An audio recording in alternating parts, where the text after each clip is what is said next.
When I look at other organisations, I often think the problem is at the top. Would you agree?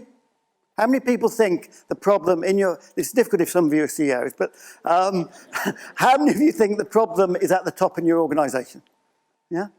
And it came to a point where I had to wonder, could that even be true of happy?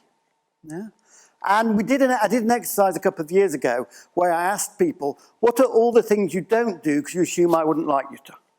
Because even though, I may not give many orders and I hope I'm not hierarchical or command and control, I suddenly realised there were dozens of things, many of which I'd never suggested or would actually like them to do in many cases, which people would not do because they assumed I wouldn't want it.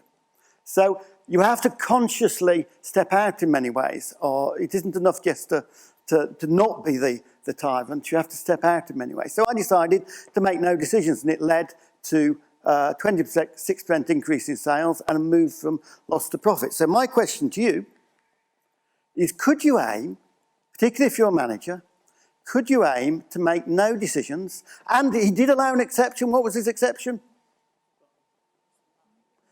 Launching the missiles. So would you have an exception? Discuss in pairs.